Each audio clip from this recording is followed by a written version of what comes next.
Hi, I'm Nikki, the Obsessive Bookseller. Welcome to my wrap-up for December and my TBR for January. This has been a really productive month in reading, which is surprising to me because I have so much going on at work, and of course, like holiday time with the family, you never have enough time to read. I think the key is I started the month with a whole bunch of books in progress and then, gradually finished them all. First up, Empire of Silence by Christopher Rocchio. I finally finished it. I've been gradually reading this one since, September. It's one of those that I wish I would have dropped everything and just focused on it completely because I was enjoying it that much. But as it was, I had so many other things going that I thought, well, I should finish everything before I get around to this one. And I don't quite have myself in the same situation. When I started this, I was reading 17 other books at the same time. It's way too many. Right now, I've probably got 5 going. I'm trying to reduce that number down. In any case, this was in contention for one of my favorite reads of the year. I really enjoyed it. It's heavy. I did really like the writing voice. I like the character too. I've heard a lot of complaints that he's pretty melodramatic, but the author kind of hangs a lantern on that. He has other characters in the book point out how melodramatic he is, which makes it work in my mind. And I kind of like that he's in his own way a little bit. It's fun to watch characters like that grow throughout a series. My favorite part of the book is the world building. This is a hodgepodge fantasy sci-fi story, but they've got different really creative worlds, everything from the human societies, the architecture, to the actual flora and fauna. I really love the alien species and even the villains, really creatively done. I think it's so cool. There wasn't a single thing I didn't enjoy about this book, and I'm really excited to continue the series this year. It's definitely a high priority. Mislaid and Parts Half Known by Sheena McGuire, book 8 or 9 in the Wayward Children series. I finally read it! It took me a day. Full review to come on this one, but this was not as dinosaur fantastic as I thought it was going to be. There are kind of 2 different types of Wayward Children books. There's the ones where you get a deep immersion into a specific world with a specific character, and then there's another one where it's kind of advancing the plot of all the kids at the Wayward Children's School or whatever. This was one of the plot advancing ones, and so we only got a glimmer of Dinosaur World. And actually, I don't even think we saw any actual dinosaurs. We just kind of heard them. So I was a bit disappointed in that. I think the deep dive books end up being my favorites of the series.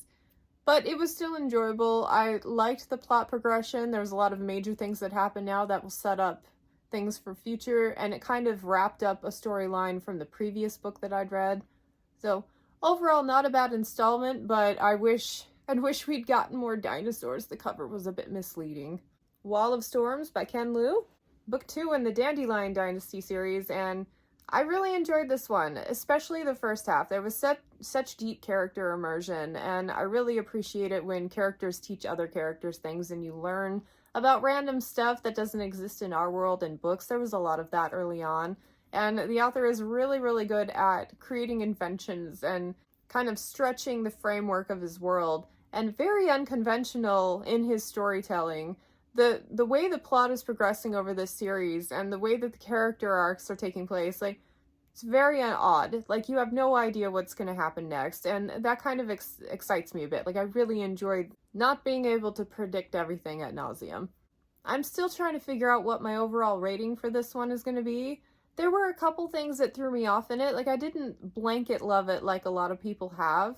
But, it's still going to be 4 stars or higher. I'm just trying to decide if I want to give it 4.5 or not. I may have even preferred the first book. But see, it's hard to tell because this one had me more emotionally invested, but that's because of all the work that was set up in the first book. And there were excellent character moments in this one, whereas I think we only caught glimmers of that in the first book. So it's hard to compare. But I really liked it. I finished A Time of Dread by John Gwynne, book 1 in the Of Blood and Bone series. It's a trilogy continuation of The Faithful and the Fallen. I have very recently finished Faithful and the Fallen. One of my best reads of the year was book 3, and I didn't love this one as much as I thought I was going to. I think this book in particular is a lot more accessible because you have fewer characters, they're all a little bit more relatable, it's easier to follow the plot. And while I liked it, and I always appreciate John Gwynne's really adept writing, it didn't draw me in like the other ones did. You know how sometimes you finish a series and you're like, oh man, I just want to spend more time with those characters. They hit me right here, And then you pick up a spin-off or a continuation that doesn't have those characters and you're like, it's good, but it's not them. That might be what's going on here. The jury is still out. Overall, I believe I'm landing at a 3-star for this one, simply by comparison to both Faithful and the Fallen and Bloodsworn. Like, it's still a really good read. It probably deserves higher because it's a Gwyn, but compared to those other ones, this is probably my least favorite one that I've read so far.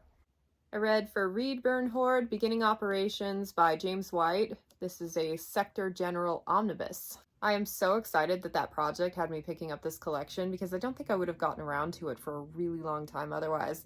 And I loved it. Evidently, medical sci-fis is a subgenre that I can really get behind. Like, I've read only a couple of them so far, and I've loved every single one of them. And with science fiction stuff, I do love space opera type of things. But this one was more about, like, the technical aspects of being a surgeon on a space station and all of the alien creatures and the cases they have to solve. It was kind of like little mystery stories, and it was very episodic because it was originally written for like magazines and whatnot and like publications that require a shorter word count. And I've always said, since I found this genre, that if you're going to operate on an alien, you have to know its biology inside and out, like literally. And so the amount of creation that has to go into like composing that alien to be operated on takes a lot of brain power, and that's the kind of world building that I love. I love the biology stuff. So even though it was kind of episodic, each one kind of had a thread of story that carried you through the entire thing. Like, at first I thought it was going to be more of a hodgepodge, but no, there is actually a through line. And I think I preferred the first few stories as opposed to the last few stories because it became more of like novella type of reading as opposed to just the episodes. I liked the episodes. So overall, 4 out of 5 stars. Really enjoyed this one and can't wait to continue on. Fury of a Demon by Brian Naslund, the third and final book in the Dragons of Terra. I read this for ebook 0. Overall, I really like the writing in this book. The way he amps up scenes and like develops momentum, it's really well done. I am be hard pressed to tell you an author that does it better, maybe John Gwynne, but I really love the momentum building and how exciting he can make certain scenes and how invested you feel in those scenes suddenly. Like, really, really good. The character profiles are just kind of okay. They were really strong in the first book, and then I felt like they were kind of aimless in this one. Granted, I did confuse a couple of them. Like, I thought 2 characters were the same character and had a really hard time remembering them individually, like how we got to that point with them. But by the end, I'd figured it out. But yeah, I mean, some of the characters were a bit throwaway, but the ones that were good were pretty decent. I like the end of the story. This is one of those trilogies where I feel like the second book was too much filler and took it in too weird of a direction. And honestly, I think it should have been a duology or a really big first book where you just tack on like the last, I don't know, 25% of this to the end of that first book. But whatever, I'm not the one writing it. I don't have to do any of the hard work. So I finished a series. I'm glad I read it. There is a thing about the series that bothers me, but I'm not going to mention it again. But you know what I'm talking about. 3 out of 5 stars. And my nonfiction, I read Joy at Work by Marie Kondo and Scott Sonnenschein. And if you live under a rock, Marie Kondo wrote The Life-Changing Magic of Tidying Up, and this is her like work version. And she got this other guy, Scott Sonnenschein, to kind of collaborate, and he talked more about the digital aspect of things and like basically organizing in an office. And yeah, it was good. I got a little bit of insight out of it. I feel like this is one of those books where it would benefit you if you were totally in the weeds with so much stuff at work that you can't even get things done. But it was more just because I love organizing books that I enjoyed reading it, rather than because I actually took anything really valuable away from it.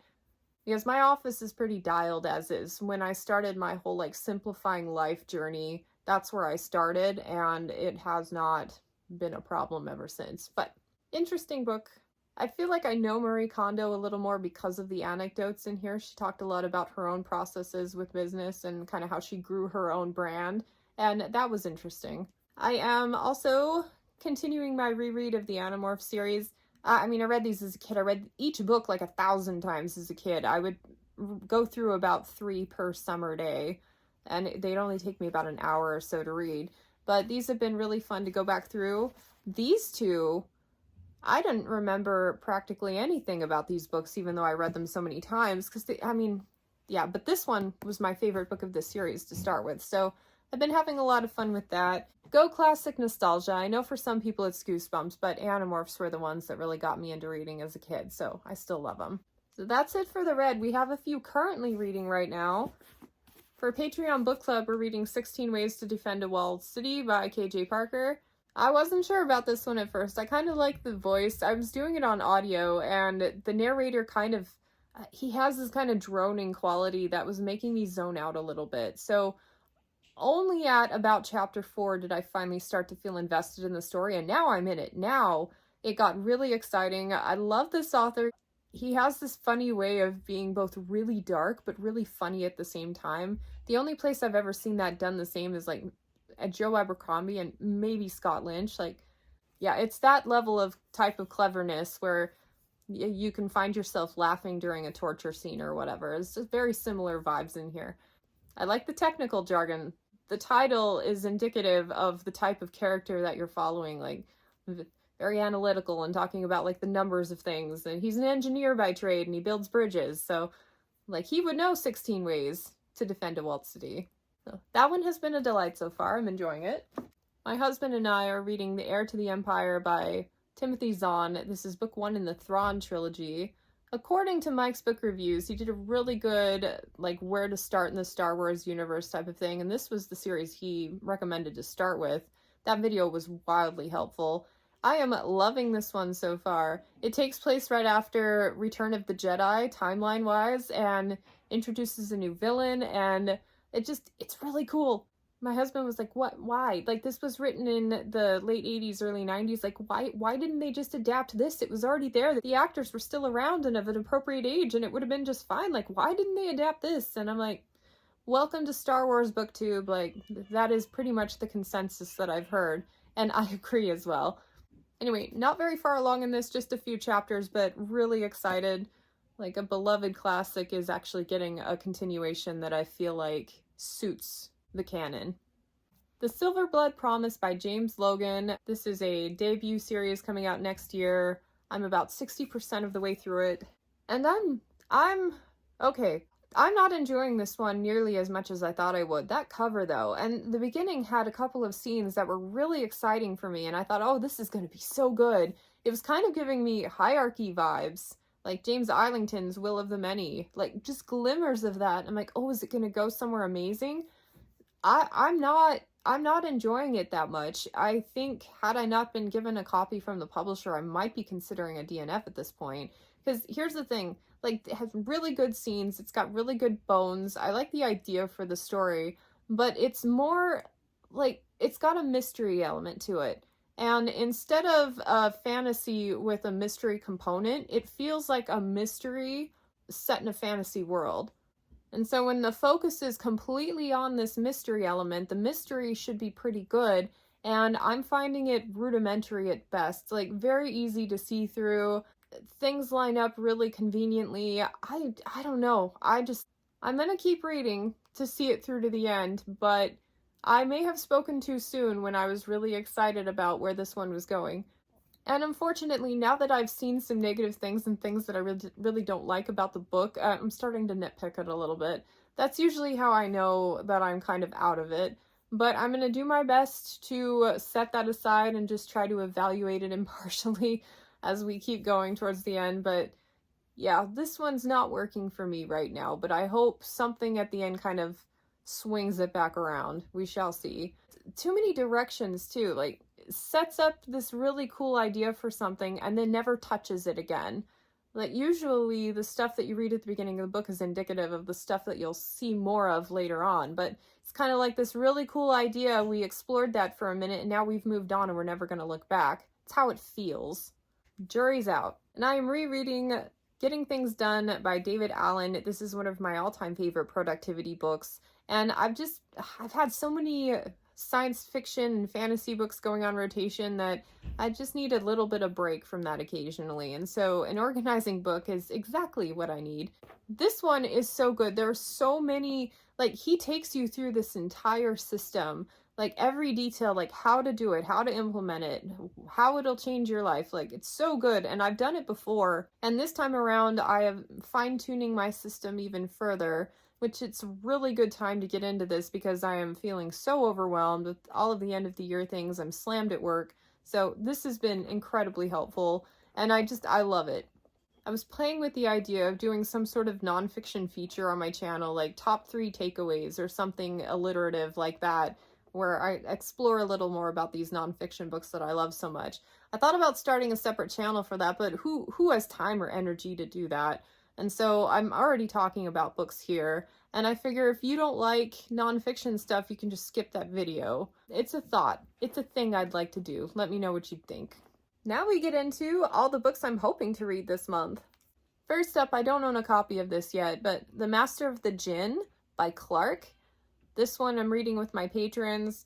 I hear it's a standalone, but I know there's another book coming out in the same world, which whatever. I don't ever believe it when they say it's a standalone. Because if you're in it, of course you're going to read everything. It just means that you lack the continuity between books, and I would rather have continuity. In any case, I really don't know anything about this one other than it's been received relatively well on BookTube, and so looking forward to it. I kind of like to pick from my patrons' TBRs every now and then because I've found some really surprising reads that I wouldn't have gotten to otherwise. Just, it kind of adds some spice, some variety to my reading. So this is the first one we're doing. Near the end of the month, we are also reading Spinning Silver by Naomi Novik. This is a standalone. I am one of the very few who really liked Uprooted, and after how much trash has been talked about it on BookTube, it makes me question my level of taste. Did I really love that one? Am I crazy for loving that one? Did I miss the implications of the abuse and stuff? Yeah, I missed all of that. I just enjoyed the story. I thought it was creatively done. I liked the villain, the vines or whatever. I thought it was a cool story, and I don't normally like retellings, but for some reason that one worked for me.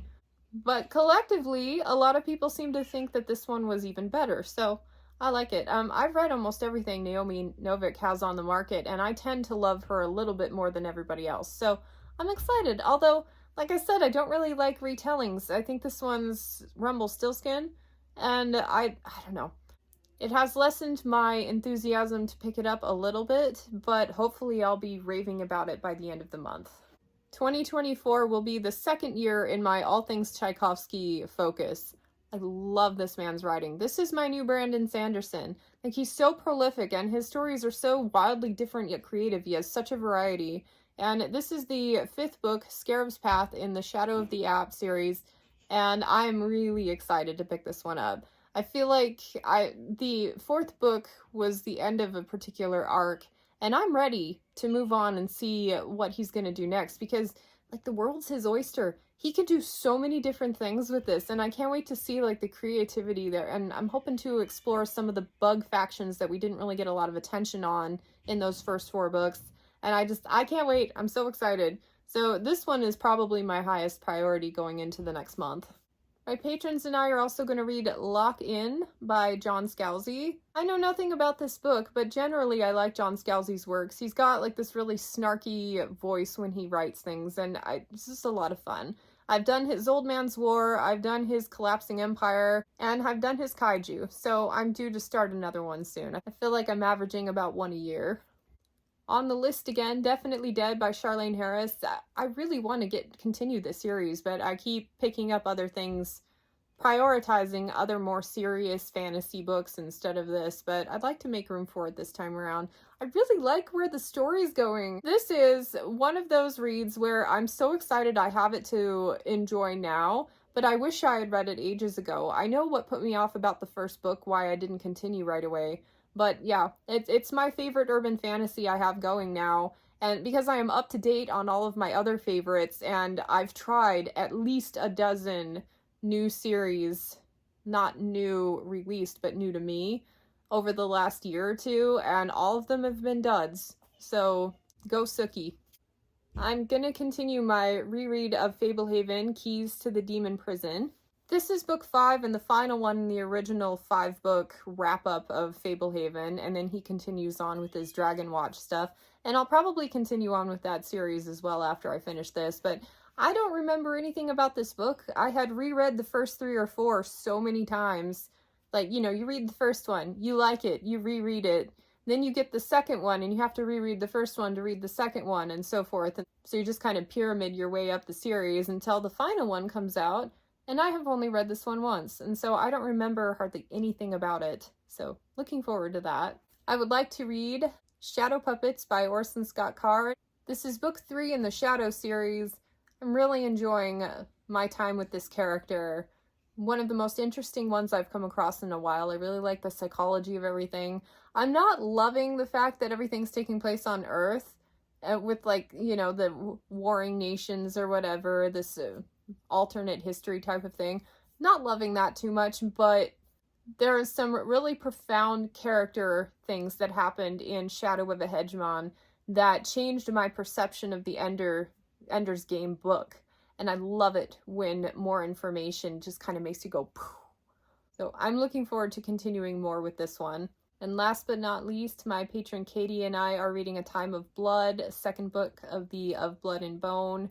Just finished the first one, felt a little okay about it, hoping this one will bring me back into the series and make me feel more invested. I do love the world, and the characters are all really good profiles. And like I said, this series is a lot more accessible than the first one. So fingers crossed, I start to enjoy it about as much. That wraps it up. There's a lot of stuff I got going on this month. A lot of good books though. I finally feel like I'm in a good reading routine. I'm trying to get myself down from rotating through books till I'm only reading like maybe 2 or 3 at a time. But I keep being late to buddy reads, and so I have to add new ones in. And yeah, it's just poor time management on my part, but I'm at least enjoying everything that I've got going right now, for the most part. So let me know what you've been up to in December, what books were on your awesome list, and what you're hoping to read over the next year.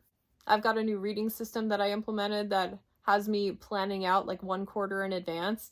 And so in a couple weeks, you'll get the first video of that. I'll show you my Q1 TBR, all of the high priority series I'm looking at.